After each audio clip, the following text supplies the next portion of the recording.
અમેરિકામાં રહીને green card માટે અપ્લાય કરનારા મોટાભાગના લોકોને પોતાની હોમ કન્ટ્રીમાં પાછા જવું પડશે તેવી મોટા ઉપાડે વાતો કરનારી ટ્રમ્પ સરકાર હવે ઢીલી પડતી દેખાઈ રહી છે.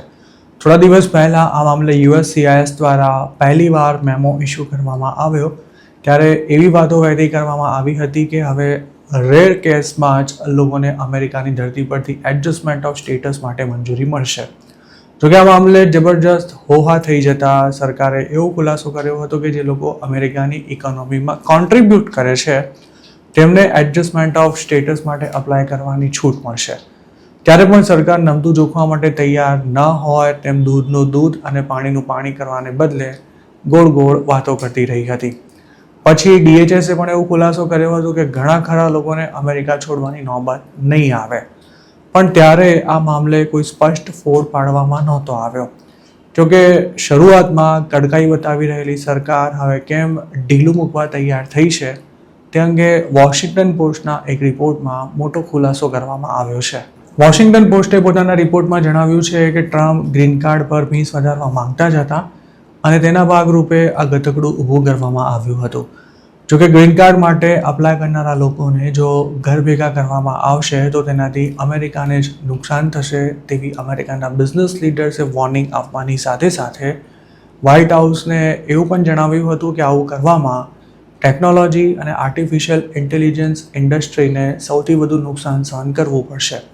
આ પોલિસી અમેરિકા માટે જ બૂમરેંગ સાબિત થાય તેમ હોવાનું ભાન થતાં આખરે ગ્રીન કાર્ડ એપ્લિકન્ટ્સમાં ડર ઊભો કરનારા USCISના મેમોના ઇસ્યુ થયા બાદ સરકારે તેના પર ખુલાસો આપવાનું શરૂ કર્યું હતું. હાલની સ્થિતિ અનુસાર જો કોઈ ગ્રીન કાર્ડ એપ્લિકન્ટને તેની હોમ કન્ટ્રીમાં જવાનું કહેવામાં આવે તો તેને કોન્સ્યુલર પ્રોસેસથી ગ્રીન કાર્ડ માટે અપ્લાય કર્યા બાદ 1.5-2 વર્ષે અમેરિકા જવાનો માંડ મેળ પડે તેમ છે. આટલો લાંબો સમય કોઈ એમ્પ્લોય દેશની બહાર રહે તો અમેરિકાની કંપનીઓને પ્રોબ્લેમ થાય તેમ હોવાથી હવે ટ્રમ્પ સરકારના તેવર ઢીલા પડી રહ્યા છે. ટ્રમ્પ સરકાર એવો મેસેજ આપવા માટે પ્રયાસ કરતી દેખાઈ રહી છે કે H-1B પર કામ કરતા હોય કે પછી અન્ય કોઈ હાઈ સ્કિલ વિઝા પર અમેરિકામાં હોય તેવા લોકોને ગ્રીન કાર્ડ માટે યુએસની બહાર જવાની જરૂર નથી. આમ તો USCISએ જે મેમો ઇસ્યુ કર્યો હતો તેમાં ઓફિસર્સને એવી તાકીદ કરવામાં આવી હતી કે એપ્લિકેશન પર આખરી નિર્ણય લેતા પહેલાં તેમણે એ વાત સુનિશ્ચિત કરવી કે આ અંગેની યોગ્ય પ્રોસેસનું પાલન થાય છે કે નહીં. USCISનું એવું કહેવું હતું કે જે લોકોએ નોન ઇમિગ્રન્ટ વિઝા પર અમેરિકામાં એન્ટ્રી લીધી છે તેમને રેર કેસમાં એડજસ્ટમેન્ટ ઓફ સ્ટેટસ માટે અપ્લાય કરવાની મંજૂરી મળવી જોઈએ.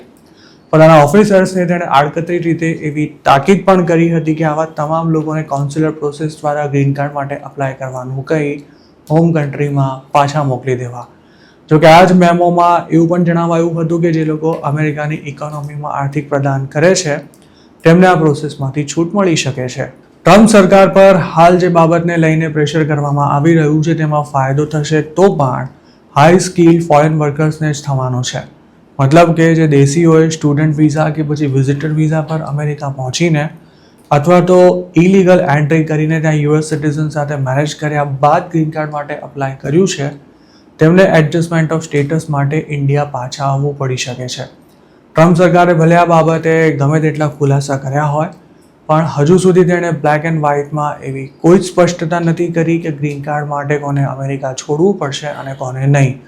તેનો અર્થ એવો પણ કાઢી શકાય છે કે સરકાર તમામ એપ્લિકન્ટ્સને તલવારની અણી પર રાખવા માંગે છે જેથી નિયમનો હવાલો આપી ગમે તેને હોમ કન્ટ્રી પર જ જવાનું કહી શકાય. વોશિંગ્ટન પોસ્ટ અને ન્યૂયોર્ક ટાઈમ્સના જ અમુક લેટેસ્ટ રિપોર્ટ્સમાં એવું પણ જણાવાયું હતું કે USCISના અધિકારીઓએ આ નિર્દેશનું પાલન કરવાનું શરૂ પણ કરી દીધું છે અને ઘણા લોકોને હોમ કન્ટ્રીમાં પાછા જવા માટે કહેવાઈ રહ્યું છે. તાજેતરના દિવસોમાં કેટલાક ઇમિગ્રેશન લોયર્સે પણ આ બાબતની પુષ્ટિ કરતા જણાવ્યું હતું કે તેમના ક્લાયન્ટ્સને કોન્સ્યુલર પ્રોસેસ દ્વારા ગ્રીન કાર્ડ માટે અપ્લાય કરવાનું કહેવામાં આવી રહ્યું છે. જોકે આ લોકોએ અમેરિકામાં લીગલ એન્ટ્રી લીધી હતી કે નહીં તેમજ તેઓ કયા સ્ટેટસ પર અમેરિકામાં રહેતા હતા તેની કોઈ સ્પષ્ટતા કરવામાં નહોતી આવી. મહત્વની વાત એ પણ છે કે જો અમેરિકાની સરકાર પ્રેશરમાં આવીને H-1B હોલ્ડર્સને આ પ્રોસેસમાંથી બાકાત રાખે તો પણ કોઈ પ્રોજેક્ટમાં કામ કરતા હોય અથવા તો નાની કંપનીમાં સામાન્ય પગારમાં જોબ કરતા હોય તેવા લોકોની તકલીફ વધી જ શકે છે કારણ કે મોટાભાગના H-1B હોલ્ડર્સ અમેરિકામાં સામાન્ય નોકરીઓ કરનારા જ છે.